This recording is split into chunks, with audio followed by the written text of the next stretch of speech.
All right, so yesterday long division, today synthetic. Now the one thing that's a little bit tricky about this, you can only use this process if you're working with a linear factor. So I'm just going to write a couple examples. So like x plus 1 or x minus 3 or I don't know, I'm just making stuff up. So like x plus 6. A linear factor, linear, if you guys remember the terminology from the beginning of the unit, linear just goes with an x. So the highest thing you can't have an x squared and use this process. You can't have an x to the third. Can't be anything higher than x. And it's going to be like in that format, just x plus a number or x minus a number. That's a linear factor. So this only works if you're trying to divide by something that looks like that. And then I'm not going to read this to you. This is really for people that are absent. I'm going to walk you through this, but if you want to go back, this is like a step-by-step instruction of what I'm going to do. It's a little weird, but once you get the hang of it, it can make these problems go so much faster than yesterday. All right, so I'm going to divide 5x cubed minus 6x squared plus 4x minus 1. I'm going to divide that by this x minus 3. So that would, I accidentally actually used that as an example up there. So that would fall into the category, this is linear, because it's just like x and a number. That's fine. What you're going to do with this, whatever this looks like inside here with the x, you're going to write down the opposite of that number, kind of like you would think of a 0. So to me, that looks like a negative 3. And just kind of come close to the words over here. I'm going to write the number 3, just the opposite of what that is. And then I don't have a good name for this. It's like a backwards capital L. So it's kind of like part of a box, but we're going to separate this 3. We're not going to work with any of the variables till the very end of the problem to get our answer.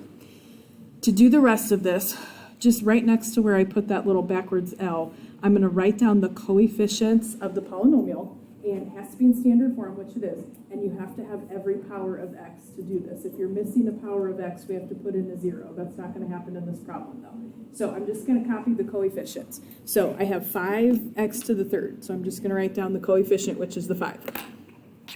Then I have minus 6x squared, so if it's got a minus in front of it, we're going to treat that like it's a negative number. So I'm just going to write down negative 6, just sort of leave a little bit of a space in between. And then plus 4x, so I have 4 x's, so just write the 4. And my constant or my plain number is just negative 1 on the end. Okay, now just leave yourself, I'm going to write a number under each one of those 4 numbers I wrote for the coefficient. So just leave yourself enough space at least to write a number underneath. And then you want to draw just a horizontal line. What I'm going to do when I get these numbers underneath, we are going to add them together. Now, you know how we do long division, we subtract between each of the steps? You can't like change this for long division to change that, but in the synthetic division, when I use the opposite of this number, that allows me to add these together instead of worrying about subtraction, because I feel like subtraction kind of lends itself to making a mistake. Okay, now, once you got this set up, the first step, you got to remember this. Whatever you wrote down as your first coefficient, so I wrote down 5, we are just going to bring that down and just copy it underneath the line. Our answer is going to be underneath this line here, all right? So that's the first part of my answer. Now this is a little weird, so I'm going to use my highlighter to kind of draw what I'm doing here. Once you get the hang of this, it's so easy though. What you're going to do, you are going to take this number outside, the 3. You are going to multiply by the number that you got underneath here, and then you put the results in the next open space above the line. So just as I go here, we're going to multiply like underneath. So 3 times 5 is just 15, right? So I put that result in the next open space. So when you take the 3 number under the line, we're going to multiply, put it in the next open space. Then we're going to repeat this process, but just real quick, you have to take the 2 numbers stacked on top of each other, the negative 6 and the 15, just add them. So negative 6 plus 15, that is 9. And you just repeat the process. So I would do this again. I'm going to take 3 times the number under the line, and then you write its result in the next open space above the line. So 3 times 9 is going to give me 27, and you're just going to write that underneath the 4. So you can bring down that 5, then you just multiply and add, and we're going to do this again. We're going to multiply, we did that, and then we're going to add 4 and 27 for this question. So that gives me 31. And I just got to do it one more time, and then we'll be done. All right, so 3 times 31, under the line, you write the result in the next open space above the line. So 3 times 31, feel free to use your calculator. This should be 93. I'm going to add that to the number it's stacked on underneath. So -1 plus 93 is 92. Okay, now here's how this works as your answer. This is a little weird because you're going to go from right to left instead of left to right. All the way to the far right, if there's a number here, that's your remainder. The number right next to it, I'm going to the left here, the 31, this will be your constant, so your plain number. I'm just going to write a little number symbol. And then after that, we start adding x's. So plain number, this would be 9 would have an x attached to it, and then you just add powers of x as you go to the left. So the 5 would be x squared. So the 9 would be x. We start with x to the first. You don't usually write the 1 in there, but just x.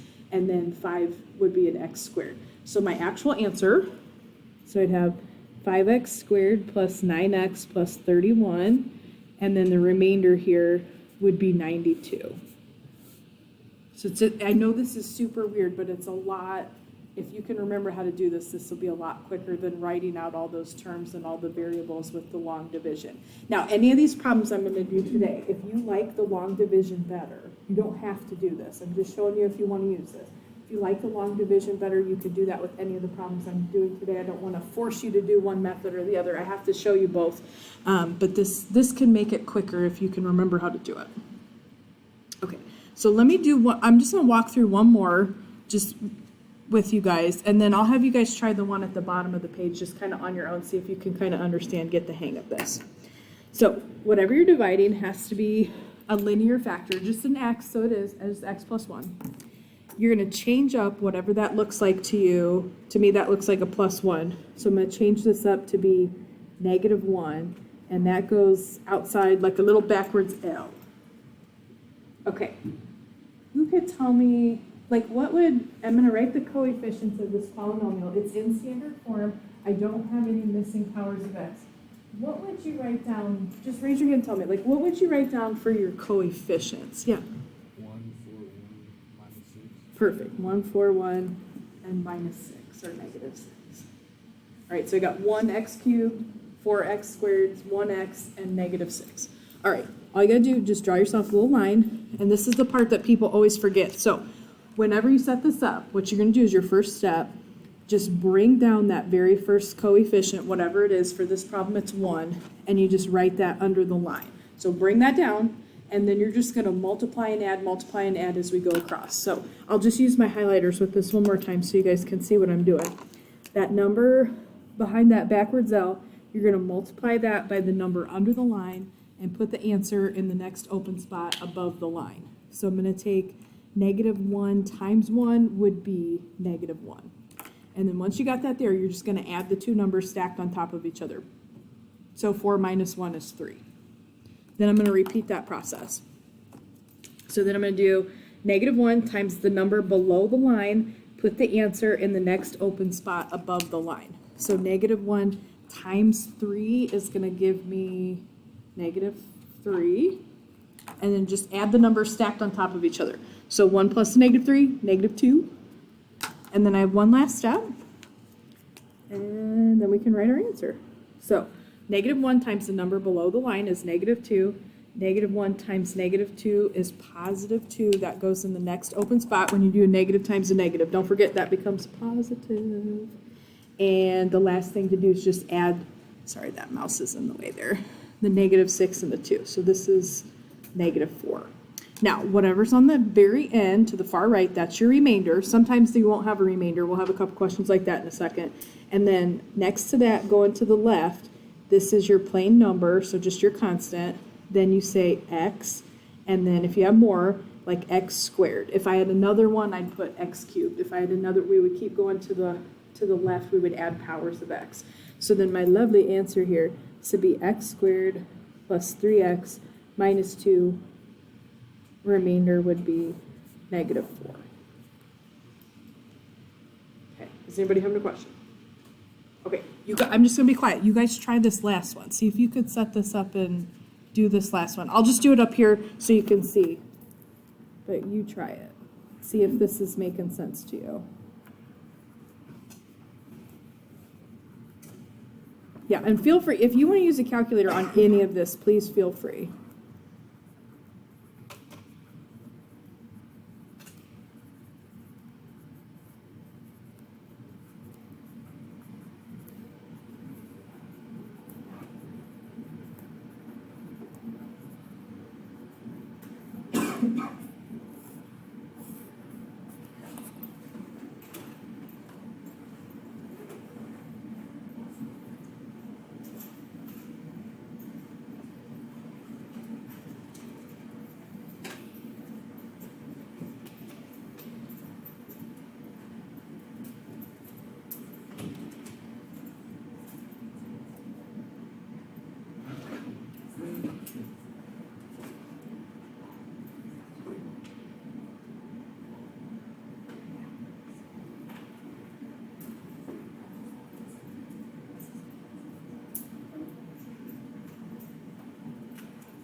Anybody, okay, should get negative 2x squared plus 9x minus 19, and then the remainder is supposed to be 40. Is anybody having a question or not getting these? Okay, sweet. Now, on to the back. Okay, now these two questions on the back are a little bit tricky. So if you're doing synthetic division, if you are missing a power of x, which I'm going to be missing on both of these questions in example 3, you have to put in a 0 when you do the synthetic division. So I have to, if I start, this one starts with x to the 4th, so I have to have an x to the 4th, an x to the 3rd, an x squared, and x, like all the way down. So if I don't have that, I'm gonna write it out on my paper. You don't have to do this if you can kind of figure it out, but I have an x to the 4th. I do not have an x cubed. So if you want to think about how we were representing that yesterday, I just put in, when we were doing the long division, like 0x cubed. You don't have to write this out if you just understand this, but you would have to put a 0 for your coefficient when you're doing the synthetic division. I do have a term with an x squared, so minus 3x squared. So the x's have to go like 4, 3, 2, and then 1. I have to have 1x, which I don't have that here either. So also in there, I would just think about that as a 0x. And then minus 10. Otherwise, it works identically to what we were doing on the front. It's just if you're missing a power of x, you have got to put a 0 in that setup for the synthetic division. So for this one, I'm going to divide this by x minus 2. So I see that as a negative 2. So I'm going to change that up and write positive 2 outside my little backwards capital L. And then I'm going to write 1x to the 4th. I have no x cubed, so I'm going to put a 0 there. I have negative 3x squareds, no x, and then I have a negative 10 for my constant term here. Just leave yourself a little space, and we're going to bring down that first coefficient. It's just 1 for this question. You just automatically write that below the line, and then you start the process, your multiply, add all the way down. So I'm not going to do my highlighter on this one. I'm going to do 2 times 1. That goes in the next open space above the line. So 2 times 1 is 2. And then you just add the numbers that are stacked on top of each other. 0 and 2 is just going to give you back 2. 2 times 2 is 4. That goes in the next open spot. Add the numbers stacked on top of each other. So negative 3 plus 4 is 1. 2 times 1 goes in the next open space. So that's 2 again. 0 and 2 is 2. 2 times 2 is 4. Add that to the negative 10 that's stacked on top. You're going to get negative 6. Whatever's on the far right, that's your remainder if you have it. Then your constant, so my plain number, then your x squared, and then this one actually has an x to the 3rd. So this one, when I write my answer, I have x cubed plus 2x squared plus x plus 2, and then my remainder on this one, it's not a factor if I have a remainder. So I have a remainder of negative 6. Okay, now, this next one, I just have x cubed plus 125. So what, like, if I write this, right, I'm going to come over here, maybe grab a different color so it doesn't look exactly the same. I'm going to write negative 5. Apparently I'm not. Negative 5. What would you write for your coefficients here? I'm going to divide x cubed plus 125. So what would I write down? Yeah, tell me. 100, then 125. Perfect. 100, 125. I have 1x cubed. I have no x squared. I have no x. If this helps you, you can write that for yourself. You have no x squared and you have no x. You have to represent every possible power of x. So there would be 2 zeros in there because I'm missing a squared and I'm missing a plain x. And then the 125. All right, once you got that set up, then you're golden. Just come down here, bring down that first term. It's just 1 on this question again. Negative 5 times 1 is negative 5. And then you're just adding the numbers stacked on top of each other. So 0 plus a negative 5 is just negative 5. Negative times a negative, be careful with that, is positive. So negative 5 times negative 5 is 25. Add that to 0, you're going to get 25. And then you might not know this off the top of your head. Negative 5 times 25 is negative 125. So these actually would cancel each other out. What does that mean to you? No remainder. This just the remainder is 0 here, so you don't have a remainder. So the 25 is not your remainder. The 25 is your plain number. The negative 5 is your x. The 1 is your x squared. So this would be x squared minus 5x plus 25. No remainder, so that actually means that x plus 5 is a factor of that polynomial that we divided it into. That's what that means. Is anybody having a question? Okay, now, these last two are really similar. We're going to use, and again, any of these questions, if you want to use long division for them, you can, but synthetic might make it go a little faster if you're liking this method. We're going to break this polynomial down into its factors, and I'm going to give you a piece of information to help us get there. So this says we're going to completely factor this if I give you one of the factors. So if I give you a factor, that means if I divide the polynomial by that factor, then I should have no remainder. If I give you a factor of something, then that means if I divide that into the polynomial, we're not going to have a remainder. Okay, now this says we're going to completely factor this polynomial. All right, so here's what I'm going to do. I'm going to divide that polynomial by x minus 2. So I'm going to change this up to be positive 2, a little backwards L, and then I'm going to write down my coefficients. These are a little bit bigger numbers here. I got 1x cubed, negative 16x squared, 76 x's, and then just negative 96 as my constant. Bring down that first term, which is just 1. All right, now 2 times 1 goes to the next open spot, which is just 2. Add that to the negative 16, you're going to get negative 14. 2 times negative 14 is negative 28, and then this would just be 76 minus 28 is 48. 2 times 48 is 96, and I know I did that right because right then and there I don't have a remainder, and I should not have a remainder if I specifically told you, hey, this is a factor. Now here's the deal with this. What this means is, let me go back. This is your plain number, this is x squared for your answer. What this means is if I had taken x minus 2, right, that's the factor they gave me. If I multiply that by what I just got, we'd get x squared minus 14x plus 48. That would be, if we multiplied that out, I'm not asking you to do that, but that should give you the polynomial I had written in the question. Okay, now, do you all see how this says completely factor? If you see that in the directions, the implication, I promise, will be whatever you got, you can just factor it a little bit further. This is really similar to a couple of the questions you guys had on the homework last night. So I'm just going to ask you real quick, just keep that x minus 2, we got that from the directions. Can anybody think two numbers, like if I multiply them, I'd get 48, and I'm just looking at the quadratic. Multiply, you get 48, add, you get negative 14. You can think of them? You're close. If that was 42, then I would say yeah. That'd be 49.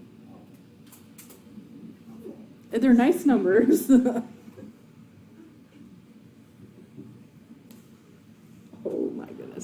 All right, this is only super annoying because 48 has like a million factors. Okay, so you got 1 and 48, you got 2 and 24, you got 3 and 16, you got 4 and 12, and you've got 6 and 8. Those are all your possible combinations that'll multiply, give you 48. So it's got to be the 6 and 8 to get to 14. Now, since it's positive 48, negative 14, you're just going to use like a negative 6 and a negative 8. Okay, this would, like if I asked you to FOIL this out, this would give you that original problem. The reason I'm showing you guys this, eventually we're going to do this next week, you're going to have a problem where I'll give you this polynomial set it equal to 0, and I'll be like, hey, you got to solve this. Now, if it's in that format, set equal to 0, you'd be like, hey, it's 2, 6, and 8 done, and you wouldn't even think about it. But we got to break it down using the division to get to that place. That's why we're doing this.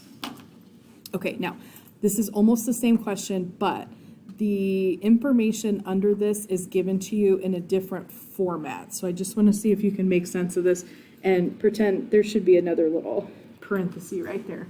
So I've got a polynomial, and it's set equal to 0, and it tells you that negative 5 is a 0, or like would be a solution or a root to that polynomial. So if I tell you negative 5 is a 0, how is that going to help me break that down into its factors? If I tell you negative 5 is one of my answers, how could I use that? Excuse me. All right, let me have you think about it like this. If I told you negative 5 was an answer, could you tell me a little set of parentheses that would go with that? X plus 5. So if I give you the, this is like, here I'm telling you the answer, so that would correspond to X plus 5. That would be the corresponding factor. So it's just a little bit different format from the question we just, in the question we just did, I straight up said, hey, X minus 2 is a factor. This one, if I give you a 0, you want to kind of think backwards. The linear factor that would go with that would be X plus 5. Now, once you got that, you're golden. You're just going to set up your synthetic real quick. So I'm going to do negative 5. The 0 is actually what gets used when you do the synthetic division. My coefficients, I got 1x cubed, 8x squared, 5x's, and negative 50. Bring down the 1. And let's see. Negative 5 times 1 is negative 5. I'm going to add the numbers that are stacked on top of each other. 8 minus 5 is 3. Negative 5 times 3 is negative 15. And I'm going to add the numbers stacked on top of each other. That's going to be negative 10. Now, if I have a 0 and I know this factor, again, we should not have a remainder. So if I get a remainder, I screwed something up. Negative 5 times negative 10 is 50, so we're good. There's no remainder. Now, don't forget, the negative 10, that's going to be your number. That's not the remainder. The remainder is 0.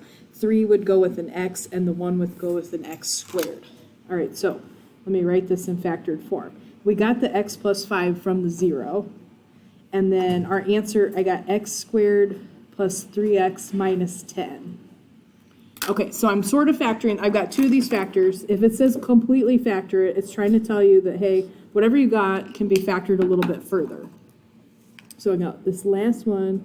Can you guys think of 2 numbers, if you multiply them, you're going to get negative 10. You add them, you get 3.